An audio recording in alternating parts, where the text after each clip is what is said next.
En estos días hemos escuchado con mayor frecuencia términos como narcopartido, narcogobierno. Hay que dar la vida para sacar a los zurdos, a los narcopolíticos del poder. El comunismo es el enemigo nuevamente. Se ha vuelto a potencializar el discurso anticomunista, vinculando a la izquierda literalmente con el terrorismo.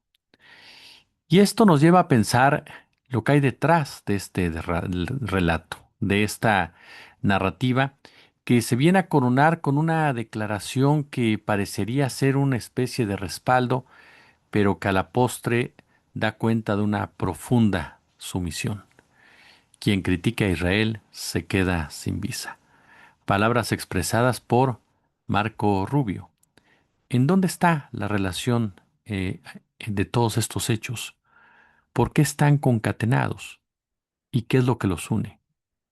Los une el neofascismo, ese neofascismo que llega de la mano precisamente de diversas ideologías, conceptos, intereses que durante muchos años incluso, se atrevieron a presentarse como las víctimas, como los héroes, como los estabilizadores de un mundo al que han expoliado hasta la saciedad. ¿Cómo están? ¿Qué dicen? ¿Cómo les pinta este domingo? Yo aquí con mis temas medio densos, ¿no? En un día de descanso. Póngale pulgar arriba a este video, déjeme su comentario, su punto de vista, compártalo, por supuesto. Si usted quiere apoyarnos con el super chat, el super gracias, haciéndose miembro de este canal, suscribiéndose con pago, por supuesto, también en Patreon. Muchas gracias a todos los que nos siguen depositando en la tarjeta. Muchísimas gracias. Y síganos también en Facebook, así como también en TikTok. Ahí estamos también en TikTok. Vamos a recuperar ya el contenido, mientras que después de unos días de descanso por la cuestión de la cuenta y en Facebook vamos a estar generando también nuevas cosas. Por lo pronto, muchas gracias de verdad a todos y a todos por acompañarnos, a todos y a todas. Mi querida y admirada Sasia Alejandre tiene su colaboración de esta semana aquí en el canal un tema que me parece a mí de suma importancia que lo conozcamos y que lo profundicemos. Es difícil profundizar un comentario de Sassi porque ya llega hasta el fondo en cada uno de ellos. Y más bien, corrijo, no es profundizar, sino es compartir con ustedes en muchos aspectos. Por eso, de entrada, los invito a ver esa cápsula de armas de destrucción masiva. Está en su playlist, está aquí en nuestro canal, en el canal de análisis. Ahí está en el canal de análisis para que usted lo vea. Escúchela con mucha atención, porque Sassi da cuenta de los acuerdos de Isaac. Acuerdos que colocan a México, a Brasil particularmente, en un peligro inminente de control que no es solo por parte de un Alito Moreno o de un Ricardo Salinas Pliego, sino de entes mucho más peligrosas, mucho más potentes, mucho mucho más brutales, que han hecho del mundo un laboratorio de guerra, que lo han balcanizado a su antojo, que lo han secado, que lo han robado, que lo han ensangrentado, literalmente, y citando, aunque no imitando a Alito Moreno, pues digamos que tienen las manos llenas de sangre, en ese sentido. Sassi habla sin tapujos de lo que es el sionismo como una forma de pensar más allá, como una estrategia de gobierno más allá de lo que es su definición original, que le ha permitido avanzar precisamente bajo ese disfraz que lo limitaría solamente a asuntos relacionados con el pueblo judío, con Israel, con el ente sionista como tal. La realidad, y esto lo hemos compartido con ustedes en otras oportunidades, y tomando como inspiración ese excelso comentario de Sassi, y recordando los puntos que hemos puesto sobre la mesa de la mano de otros analistas, que efectivamente tenemos a que hablar del sionismo ya como un personaje clave ideológicamente en el control del planeta. Y no es una cuestión conspiracionista ni mucho menos. Es una realidad. El poder económico domina este planeta. Está por encima del poder político. ha seducido, ha subyugado y ha integrado al poder militar a sus huestes. Por eso es tan difícil y tan complicado poder hacer política, porque al hacer buena política tienes que pensar en los demás, tienes que pensar en estados de bienestar, tienes que pensar en la clase obrera, en la clase trabajadora, en los más pobres, tienes que pensar, por supuesto, en un desarrollo de los pueblos. Pero eso para ellos no es política, eso es comunismo, eso es una izquierda terrorista. Y un punto que señala en su columna, no sé si es de este domingo, pero ya está en la jornada, el maestro Magdiel Sánchez Quirós, es muy cierta. ¿Cuál es la finalidad de calificar de terrorista a la izquierda?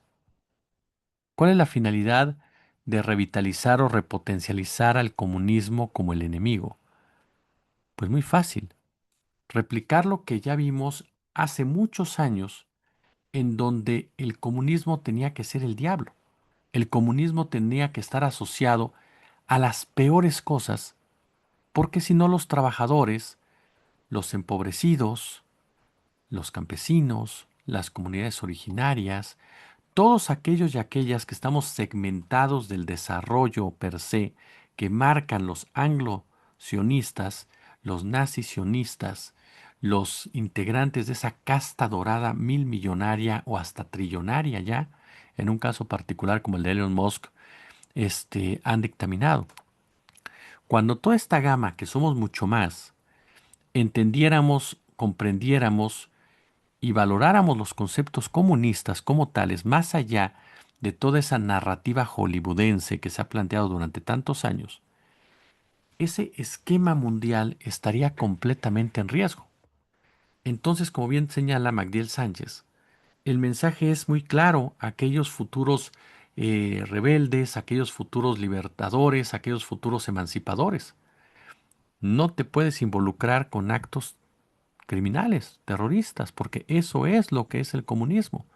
Y te voy a reprimir en cualquier posibilidad que haya, porque date cuenta que eso, el comunismo, no te va a dar la salida en ningún sentido. Te lo va a dar el individualismo, lo va a dar el neoliberalismo, te lo va a dar el digitalismo, te lo va a dar el capitalismo, pues, y con todas sus ramificaciones, aun y cuando la historia misma confirme que esto es una falsedad absoluta. Pero la idea, por supuesto, es inhibir cualquier posibilidad de que la opción de salida, que la opción de cambiar este planeta sea el abandono de un sistema que ha beneficiado solamente a un grupúsculo que nos ha llevado a las situaciones verdaderamente delirantes que hoy por hoy tenemos.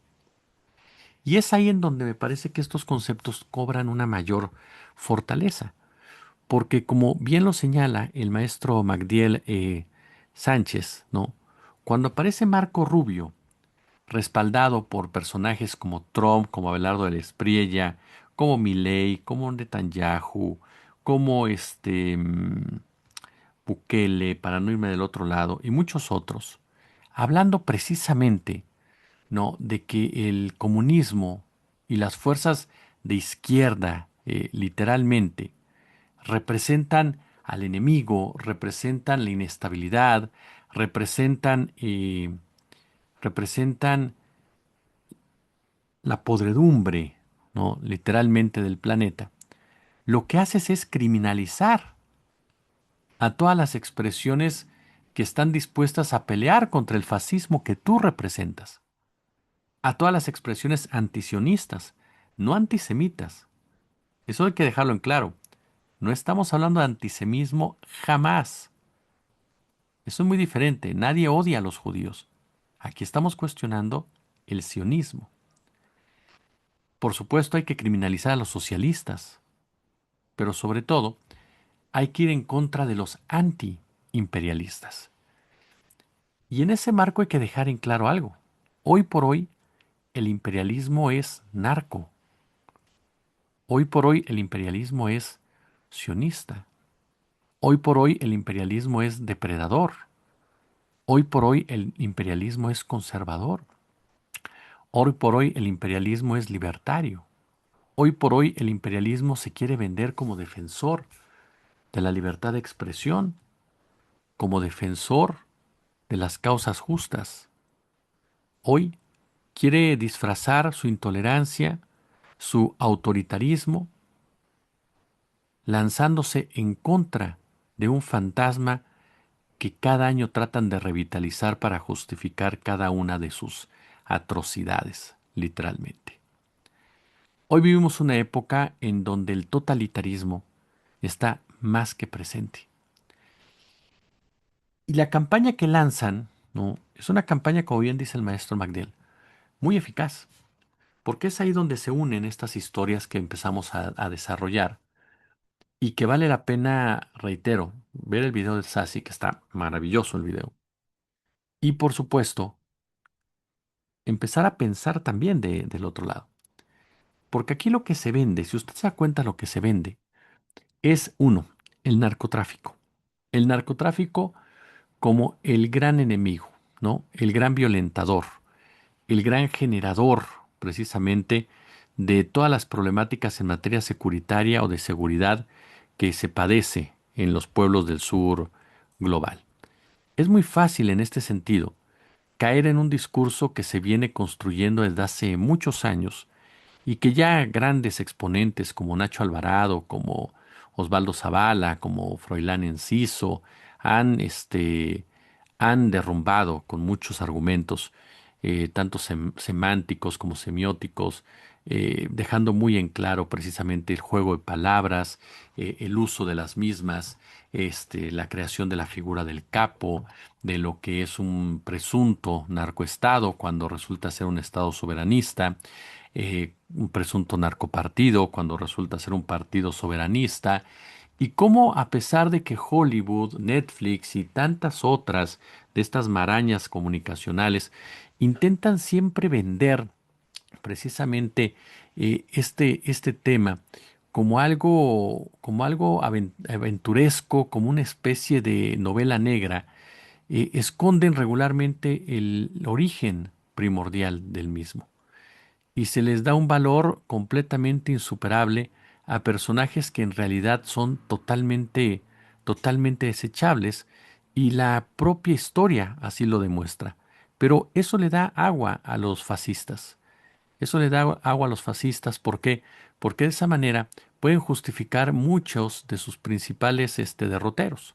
Entre ellos tapar o tratar de tapar lo que tiene que ver directamente con el asunto del extractivismo, con el asunto del colonialismo, que van directamente de la mano.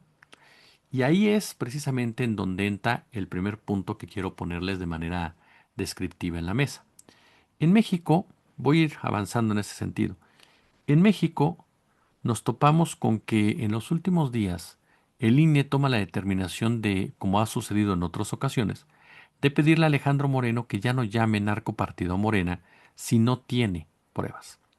El PRI comienza a jugar con la palabra, a jugar con memes, mostrando una supuesta disrupción, una supuesta rebelión, pero dejando de lado, por supuesto, todo el contexto histórico, social de lo que es el narcotráfico en México y de lo que ha sido su peso específico en la política mexicana, y de dónde surgen realmente muchos de los padrinazgos que hoy por hoy han empoderado esa violencia como algo determinante para que funcione incluso el capitalismo gore de nuestro país y que ha superado por mucho el concepto de las drogas como primer punto de discordia. ¿Y a qué voy con eso? Lo primero que me parece, voy a seguir un poco ese juego académico, precisamente para revertir un poco incluso lo que plantea tanto el PRI y la réplica que ha hecho Salinas Pliego, que ha hecho Lili Téllez, que han hecho todos los opositores, sus medios afines, sus comentócratas, de replicar y replicar y replicar en la República de X, ¿no? El término narcopartido, lanzando encuestas en donde supuestamente la gran cantidad de los mexicanos vincula a Morena con el narcotráfico y que eso ha impactado directamente en las simpatías hacia el gobierno.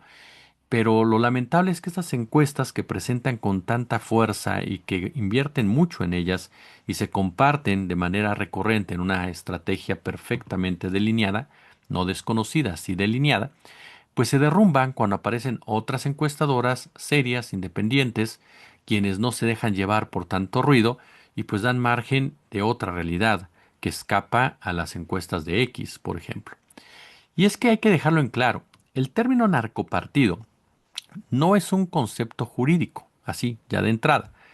Ni siquiera es un asunto que tenga que discutirse en lo que es la ciencia política como tal. En realidad es un concepto político, es un concepto mediático, es un concepto securitario que parte directamente de los Estados Unidos y que se utiliza para señalar supuestamente a un partido que tiene vínculos estructurales, sistemáticos, relevantes con los cárteles de la droga, ¿no? La carga política lo convierte en un artilugio narrativo constante, que por supuesto tiene un impacto entre la ciudadanía que consume este tipo de información. Pero también es cierto que se utiliza con muchísima banalidad y con muchísima imprecisión, e incluso con una finalidad peyorativa o deslegitimadora, ¿no? Que está muy lejos realmente de abonar a un debate serio. Por ejemplo, si nos centramos en una definición profunda, un narcopartido sería una organización política, no sé, cuya estructura, financiamiento, dirigencia, las decisiones que toma, todo esto, estuviera condicionada, infiltrada, controlada, en pocas palabras, por los cárteles, ¿no? Obviamente no basta con que, oye, tal gobernador o tal alcalde o tal líder está relacionado con el narcotráfico. Eso no basta para nombrar un partido narcopartido, así de claro. Ajá. Hablamos de que el financiamiento de ese partido político tiene que provenir del narcotráfico, completamente.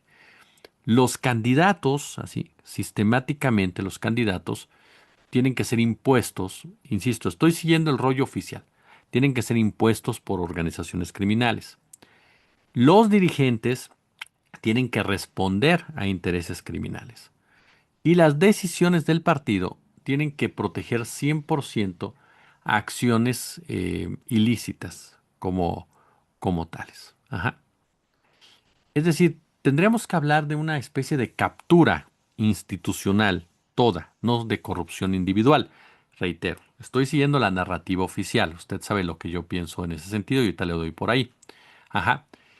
Ni siquiera en Estados Unidos es una definición legal como tal. O sea, si usted revisa el Código Penal, no existe el delito de narcopartido. Ajá. Es así de sencillo. Y el término surge, reitero, desde la DEA, desde la CIA, desde aquellas mentes mediáticas de la Unión Americana, para referirse a lo que en su momento pasaba en Colombia, en Panamá, con Noriega, en Bolivia, obviamente, que usted lo sabe y aquí lo explicaba en una gran nota mi compañera Brenda Mata. Y hay un personaje que fue reclutado del régimen nazi por Estados Unidos y después se integró a la CIA, esto tras la Segunda Guerra Mundial, que fue determinante en la operación del narcotráfico, de la droga, pues, de la cocaína, en toda esa zona del sureste del sur del continente que posteriormente fue escenario de golpes de Estado. Es decir, los propios Estados Unidos generaron el narcotráfico en Sudamérica, lo popularizaron, lo metieron a los bancos, lo vendieron, todo para ser utilizado como una forma de desestabilización, financiamiento en contra de naciones que después verían cómo el poder militar respondiendo a Estados Unidos, ni siquiera a su propio territorio, tomaba precisamente el control. Ejemplos, insisto, está Bolivia, está Perú, está Chile, está Brasil, ¿no? Como tal. En el caso de Panamá, bueno, el caso de Noriega es muy claro, un hombre que toda la vida fue parte de los Estados Unidos hasta que Estados Unidos determinó que tenía que caer y cayó. Y el caso de Colombia es un caso emblemático porque nos acerca mucho a la realidad que vive México. Y esto se debe a que, y aquí empezamos a ponernos el casco de aluminio. Ajá. El casco de aluminio nos lleva a las narrativas. En el caso concreto del narcopartido, se aseguraba que esto, de entrada en Colombia, el cártel de Medellín, este grupo que había sido encabezado por Pablo Escobar, había financiado campañas locales, había construido una base política en Antioquia, que efectivamente, o Antioquía, que efectivamente Pablo Escobar incluso fue elegido legislador suplente, si no mal recuerdo, de la Cámara de Representantes colombiana a inicios de los ochentas. Incluso Pablo Escobar era muy querido precisamente por toda la gente, porque lo que él hacía era utilizar programas sociales en los barrios populares. Entonces, él sí funcionaba mucho como ese narco que apoyaba a la gente de abajo para tener una base social que de una forma u otra lo apoyara, lo cuidara, le avisara en torno a sus demás actividades.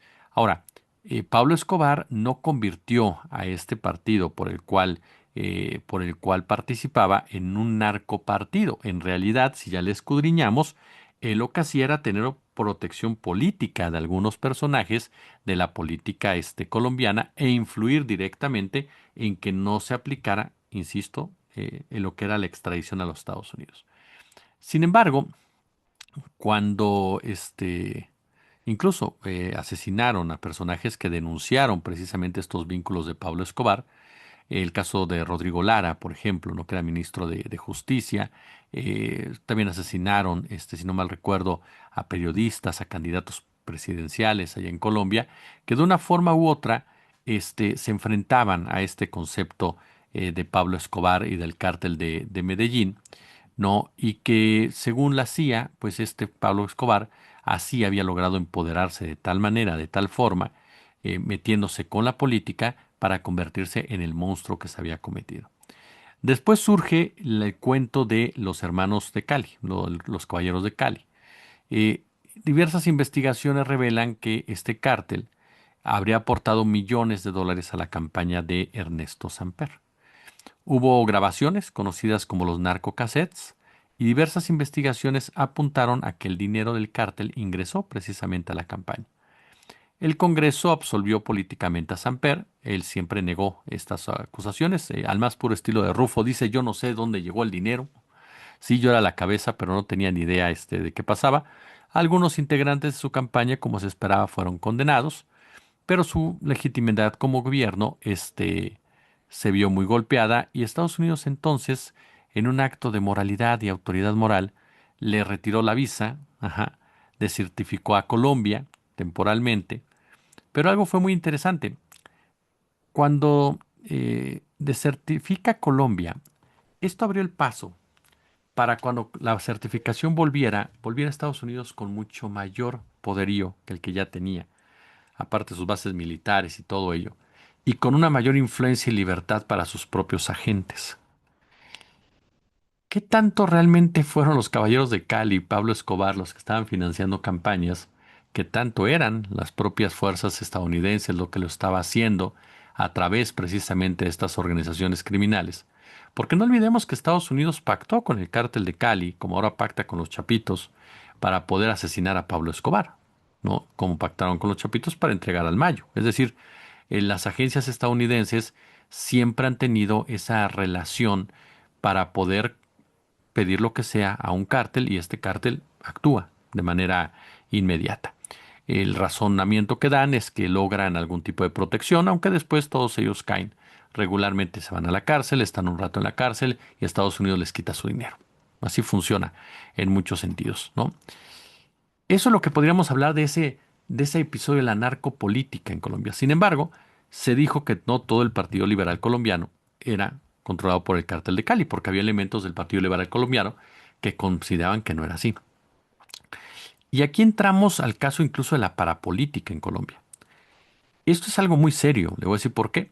Porque la parapolítica fue fundamental en la certificación posterior de Estados Unidos, con Álvaro Uribe a la cabeza, uno de los grandes promotores, incluso fundadores, según algunos datos, de los paramilitares en Colombia que se dedicaron al narcotráfico y a la violencia y a la zona territorial para el extractivismo colombiano, fueron las Autodefensas Unidas de Colombia, que combatían a las FARC literalmente, que exigían una política social diferente, que exigían mejoras en la calidad de vida de los campesinos y a su vez eran parte de toda la estructura criminal. Ahí es cuando comienza a caerse el cuento, porque cuando tú revisas, pues resulta que las autodefensas eran el brazo armado, algo así como los Zetas, para que vea usted el paralelismo, que se utilizaba para quedarse con regiones ricas en recursos naturales que posteriormente eran aprovechados o han sido aprovechadas por transnacionales allá en Colombia, amparadas por un gobierno criminal como el de Álvaro Uribe, que estaba dispuesto a llevar a cabo la necropolítica como su carta de presentación. ¿Le suena? Calderón, los Zetas, extractivismo, narcotráfico. Y todo ello en beneficio, por supuesto, no, en beneficio de de gente ligada o cercana a los Estados Unidos. Más de 60 congresistas fueron condenados, procesados, en fin, pero lo cierto es que los paramilitares eran los que imponían esos candidatos. Pero llamó mucho la atención eso, el vínculo político de los, y aquí volvemos a lo que hemos dicho antes, ¿son ellos los que imponen o son los políticos los que los ponen? Para mí son los políticos los que los ponen, son los políticos los que se juntan, son los políticos los que utilizan ese dinero para colocar a sus diferentes cuadros en esas regiones protegidos por estos grupos. Hablamos de líderes políticos como tales, hablamos de una captura de un Estado a través precisamente de fuerzas políticas auspiciadas por un narcoimperio. Los paramilitares de Colombia son el ejemplo palpable de ello y son el ejemplo, el antecedente de lo que vemos en México o vimos en México con los Zetas y posteriormente con el cártel Jalisco Nueva Generación, es decir, grupos criminales que operan en beneficio del poder económico. En el caso concreto de México, se ha centrado mucho la crítica de narcopartido a Morena, pero la realidad es que el PAN y el PRI no escapan de esta lógica. Si nos basáramos en el puro criterio que utiliza Alejandro Moreno, Ricardo Salinas Pliego o Lili Telles para hacer ese señalamiento, los partidos de donde ellos proceden, bueno, sacando a Salinas Pliego, que no es integrante de un partido, Lili Telles sí, pues estarían muy mal parados. ¿Por qué? Porque integrantes precisamente de los mismos han sido también comprobados de tener relación directa con el crimen organizado. Incluso dentro de los discursos oficiales, Mario Villanueva, Tomás Yarrington, ¿cuál se me escapa ahorita? Haga memoria, Eugenio Hernández, que bueno, lamentablemente brincó al verde y por ello al 4T, pero nos topamos, por ejemplo, con varios gobernadores priistas que han sido señalados precisamente eso, Ernesto Rufo en el caso del PAN ahora, el caso concreto también, porque están los que fueron condenados, pero aparte están los señalados, el caso de Ernesto Rufo, el caso también, por supuesto, del propio Sergio Estrada Cajigal, el caso de Marco Antonio Adame, o sea, personajes que las investigaciones periodísticas valientes pues han dado cuenta precisamente cómo desde el poder y con las siglas del PAN, por ejemplo, o con las siglas del PRI, fueron fundamentales para que grupos criminales actuaran. Incluso el propio MC ahora en el caso de Jalisco, en el caso de Nuevo León, en donde los señalamientos a Alfaro y a Lemus y en el caso de Samuel García jamás han querido investigar a fondo y que sin embargo diversos trabajos han demostrado precisamente si no hay una 100% de complicidad, si no quiere verlo usted, si nos ponemos muy puristas, lo cierto es que sí hay una indiferencia que permite precisamente una complicidad. Y en el caso de Morena, lamentablemente también hay señalamientos. El caso de Rubén Rocha, el caso de Adán Augusto, en fin, lo que por supuesto coloca a un sector de la política como tal en el ojo del huracán. ¿Se puede llamar a Morena un narcopartido como tal? No. ¿Se puede definir al PAN o al PRI como narcopartidos como tales, según estas lógicas que estamos planteando? No. La gran diferencia está, y aquí es donde voy, cuando vamos más arriba. Le decía al principio, la captura del Estado. En el gobierno de Felipe Calderón, el secretario de Seguridad era Genaro García Luna, es decir, el responsable de combatir al narcotráfico según palabras del propio Felipe Calderón durante mucho tiempo. Y él resultó que sí, que estaba vinculado con el cártel de Sinaloa. Es decir, hay un secretario de Seguridad, un hombre de alto rango. De ahí tenemos que partir que las acciones que llevó a cabo el gobierno de Felipe Calderón, comprobado, fueron para proteger a un grupo criminal, a ese grupo criminal que operó en diversos territorios para recuperar los mismos y abrirle paso a las transnacionales como tal. Y sobre todo, que incrementó los niveles de violencia en México de la mano precisamente de los Zetas, un cártel que jamás fue desconocido por la propia Secretaría de la Defensa Nacional y que operaron también en zonas con muchos recursos naturales.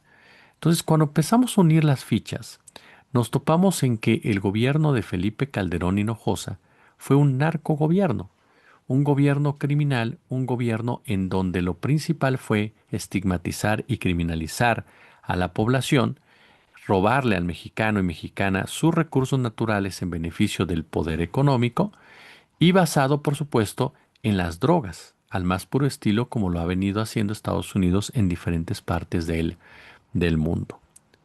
Entonces, si partimos de esa lógica y de la captura del Estado como tal de un crimen organizado, no de los cárteles, sino de un crimen organizado operativo en cada uno de sus renglones, nos topamos precisamente con un gobierno, el de Felipe Calderón, que operó como un narcogobierno. En el caso concreto del PRI, Carlos Salinas de Gortari, las investigaciones han dado cuenta de la repartición que hizo Carlos Salinas de Gortari de el país a los cárteles de la droga.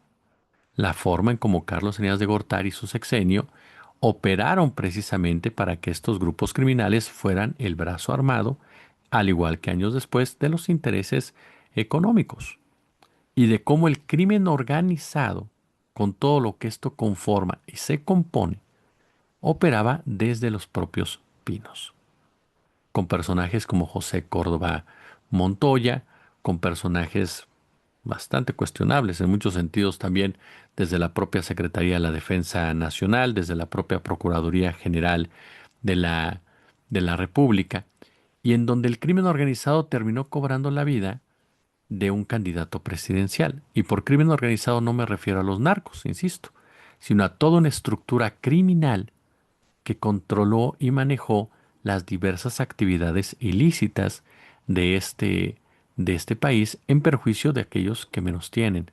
Es como el caso del secuestro. Genaro García Luna, junto con Eduardo Margolis, junto con gente del Mossad, institucionalizaron el secuestro. Generaron una fábrica de culpables para poder desarrollarlo a sus anchas, controlarlo y poder generar grandes ganancias. Está el caso del sexenio de Ernesto Zedillo Ponce de León, un sexenio en donde ha quedado claro el apoyo irrestricto de Enrique Cervantes Aguirre, titular de la defensa, a Amado Carrillo Fuentes. En la acción que tomó Ernesto Zedillo, según datos del maestro Miguel Vadillo, para contrarrestar precisamente cualquier acción que pudiera darse cuando se descubrió que su esposa, su suegro, su cuñado, estaban vinculados con el cártel de los Amezcua. Es decir, el crimen organizado volvió a cooptar al Estado mexicano, tomando el control del titular del mismo, del Ejecutivo. Y en un sentido del presidencialismo que existía en ambos sexenios, más el poder más el poder el poder financiero, pues nos topamos con gobiernos nuevamente criminales como tales. La diferencia está en que Andrés Manuel López Obrador y Claudia Sheinbaum no han cedido a cuestiones de extractivismo per se de estas grandes empresas, no han cedido a presiones de parte de los Estados Unidos para que los agentes de FBI, DEA, y demás hagan lo que les venga en gana, como sucedía anteriormente, y porque han llevado a cabo acciones que han ido disminuyendo incluso la misma violencia generada por los anteriores gobiernos para poder continuar el saqueo de este país. De ahí precisamente a que llamar narcopartido como tal a Morena sea más una ilusión partidista política que un resultado verdaderamente claro y contundente, lo cual por supuesto no podemos perder de vista. Esto de narcopartido es más una campaña de la ultraderecha que no se sustenta ni siquiera en sus propios términos y en sus propias relaciones y en sus propios antecedentes, y que trata de llegarle a un sector de la población que está siendo afectado por la violencia misma y que de esa manera pueda sentirse precisamente contrario o repudiar el voto hacia Morena y voltear a ver a la oposición. El problema está en que la oposición, permítanme, en que la oposición no garantiza un resultado similar. ¿Por qué? Porque la gente que está padeciendo esto, mucha no olvida quiénes eran los que estaban antes de Morena. Entonces, esto no quiere justificar el papel de Morena ni eximirlo de nada, pero sí dejar muy en claro que no se trata solamente de lanzar acusaciones por acusaciones, sino de tener, por supuesto, las pruebas y sobre todo no tener la cola tan larga para que éstas puedan tener algún sustento. No dudo que sí haya un target de la población que va a caer en ese canto de las sirenas y por eso es obligación de Morena combatir la impunidad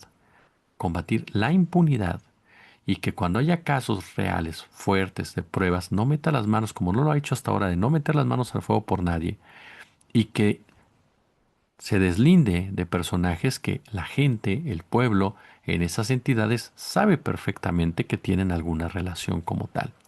Eso va a ser determinante. ¿Cómo reaccionas ante la realidad de los casos y de las cosas? Eso es lo que te va a permitir a ti mantener siempre esa autoridad moral que no te convierta en un partido hipócrita, en un movimiento traidor como son el PAN y el PRI. Y esto me lleva al otro punto, al del sionismo. Bien decía, porque la gran pregunta entonces es, ¿quién controla entonces la violencia? ¿Quién controla el narcotráfico? Aquí lo hemos dicho en otras ocasiones. Hablamos de un narcoimperio que ha utilizado al narcotráfico para sus propios fines políticos. Esa es la realidad. No hay mucho que escarbarle ya ni repetir ya porque ya llevamos mucho tiempo en el video. Pero sí es importante dejar en claro que cuando tú responsabilizas al narcoimperio, pues estás responsabilizando a esa corporación armada supremacista llamada Estados Unidos, a ese complejo militar industrial, tecnológico que se vino conformando desde las épocas de Eisenhower y que fueron delineando precisamente la política económica basada en la violencia y en el crimen. Y ahí es entonces donde te preguntas, entonces Estados Unidos es el narcoimperio. Pero ¿cuál es el problema y en dónde se involucra el sionismo? Que como bien señalaba Sassi Alejandre, es una forma de pensar, es una forma de actuar, es una forma de gobernanza. Ya no es solamente un asunto que se limita a la creación del Estado israelí. Ya es un asunto que pasa por un control financiero, por un control político, por un control ideológico vinculado directamente al colonialismo criminal que justifica genocidios para alcanzar metas. Es el mismo pensamiento criminal que justifica la violencia del narcotráfico para ocupar territorios y expoliarlos. Nos topamos entonces con un sionismo que a decir de Marco Rubio, que Marco Rubio evidencia quién manda a quién. ¿Quién es el que parte el queso en la relación Estados Unidos?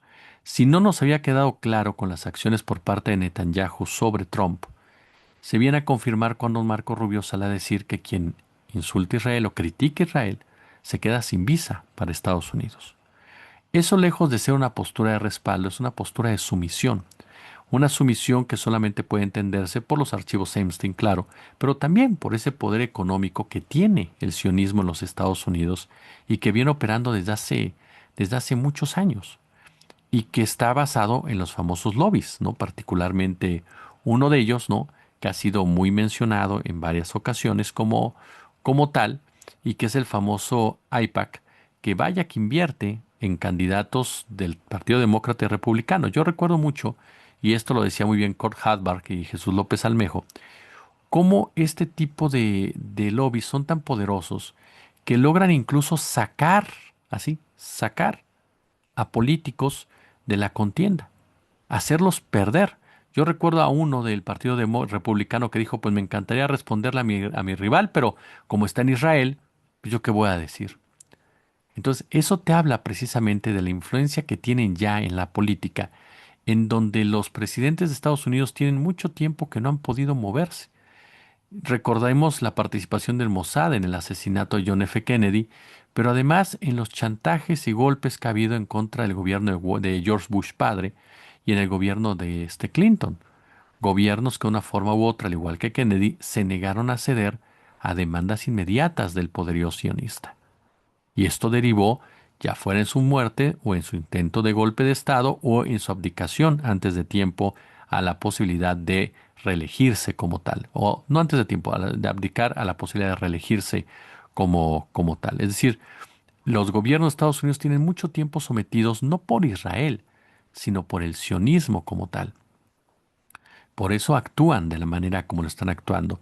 Y el sionismo ha logrado someter a Estados Unidos primero por el poder económico. Ese poder económico que, como les decía al principio, tiene la ramificación en el aspecto armado. Ajá. Es así de claro. Hay que recordar a este Fondo Nacional Judío, el KKL, ¿no? O el Anglo-Palestine Bank, por ejemplo, ¿no? Que son claves en todo lo que es compra de tierras, infraestructura, desplazamientos, expoliación, extractivismo, el respaldo británico, que no se nos olvidemos, que fue clave para el desarrollo de infraestructura agrícola, en fin, el saqueo que hubo de Argentina de uranio, el robo que le hicieron de uranio, el peso de la familia Rothschild, ¿no? De este señor Moses Montefiore, ¿no? Que fueron claves en todo lo que fue el despojo, literalmente, del territorio a los palestinos. Si uno revisa, por ejemplo, el poder económico del sionismo, como tal, pues te van a decir, no, hombre, estás conspirando. No, revisemos simplemente qué personajes de alcurnia, de poder, ¿no? O de alto perfil, son parte de los fondos de inversión, de los bancos, de las industrias que generan armas, que generan los recursos necesarios para colonizar. Está Paul Singer, fundador y CEO de este Elliott Management, uno de los fondos de inversión de mayor tamaño en el mundo. Es un financiador de causas conservadoras, ¿no? Es de una organización pro-israelí, la FIDF. Está el caso de Stephen Schwarzman o Jonathan Gray, líderes principales de Blackstone Group, el mayor fondo de capital privado del mundo. Han realizado donaciones a causas humanitarias, infraestructura en Israel, por ejemplo, y humanitarias. No, está el caso de Josh Harris, cofundador de Apollo Global Management, otro de los gigantes del capital privado global, y que ha hecho grandes donaciones siempre a AIPAC, por ejemplo. Ajá, y que tiene una influencia directa en la política de Estados Unidos. Está el caso de Jeffrey Yazz, cofundador de este grupo de Susquehanna International Group, un magnate y uno de los mayores donantes políticos en Estados Unidos, y que es un sionista de primera. Está Daniel Sondheim, ¿no? Fundador del fondo de inversión D1 Capital Partners, y otro de los fundamentales donantes de AIPAC y de los grandes poderes detrás precisamente de la influencia en Estados Unidos. Si nos vamos a los bancos o al capital de riesgo, está por ejemplo el caso de Mark Andreessen o Ben Horowitz, fundadores de Andreessen Horowitz, una de las firmas de capital de riesgo más poderosas de Silicon Valley, que tiene inversiones en empresas de ciberseguridad e industria militar, que están vinculados al ecosistema israelí. Está Lloyd Blankfein, el ex CEO y actual asesor de Goldman Sachs, ¿no? Quien financian directamente causas sionistas. Goldman Sachs es uno de los jugadores claves en ese financiamiento. Está Sean Maguire, socio del histórico fondo de capital de riesgo Sequoia Capital, quien defiende abiertamente la ideología sionista. Y en el caso de la tecnología, la ciberseguridad, la defensa, bueno, Miriam Adelson, no, viuda de Sheldon Adelson, es una de las multimillonarias de mayor patrimonio vinculadas al sionismo, financiando grupos políticos en Estados Unidos, grupos de presión en Estados Unidos, asentamientos, por ejemplo, instituciones educativas en Israel. Es una de las principales financiadoras de los asentamientos y financia la política de Estados Unidos. Heinz Saban, magnate de los medios, de las inversiones, Saban Capital Group, y es uno de los principales donantes históricos de los comités de acción política pro-israelí y de la FDI. Ajá. Y está también los fundadores de WIS, este grupo, que son exmiembros de una unidad de inteligencia militar, ¿no? Fundadores de una firma de ciberseguridad WIS, referentes en la captación de grandes capitales de inversión para todo ello. Entonces nos topamos con que hay un financiamiento al cabildeo, al lobby, en donde imponen sus condiciones en Estados Unidos, están metidos en la producción de armas como tales, en los equipos de seguridad que se utilizan en las guerras y en el narcotráfico, en todos los sentidos. En este punto vale mencionar, y voy concluyendo ya, lo que sentencia Sassi Alejandre con los acuerdos de Isaac. Esta iniciativa diplomática, económica, tecnológica, cultural para fortalecer los lazos entre Israel y países de América Latina. Y uno de los puntos claves en todo esto es la alianza geopolítica, en donde promueven, ¿no?, una defensa de lo que ellos dicen libertad, democracia, que no es otra cosa más que la defensa del conservadurismo, y derrotar a gobiernos que ellos llaman totalitarios y populistas, que no son otra cosa más que los de izquierda. y destacar los valores de la tradición judeocristiana. ¿Se da cuenta? Como bien lo dice Sassi. Estamos hablando de un acuerdo que lo que busca es quedarse con América Latina a través de todo este poder que tienen ya desplegado, porque ¿cuántas de estas gentes no tienen dinero en México? No influyen en la economía mexicana a través de sus propias instituciones, en cooperación tecnológica, comercio, integración, inversión, apoyo institucional, sociedad civil. Nos topamos precisamente con una realidad en ese marco. El narcotráfico, el cártel de Jalisco está equipado con armas israelíes, por ejemplo, así de entrada. Israel es un problema en materia de drogas. Tiene un alto consumo de drogas Israel, por cierto. Y al igual que Estados Unidos, droga a sus soldados para poder llevar a cabo las acciones que llevan a cabo. Hablan de que los curan, no, utilizan drogas y son un laboratorio de drogas y de armas. Es decir, Israel es un laboratorio de drogas y de armas que proceden de allá hacia Estados Unidos y luego hacia México. Y de Estados Unidos les mandan drogas que según esto, ajá, como tal, ¿no? ¿No? Entonces, sin bronca, ¿no? ¿De acuerdo? Nos topamos entonces con un hecho claro y contundente, y que lo bien lo dice el maestro Marco Rubio.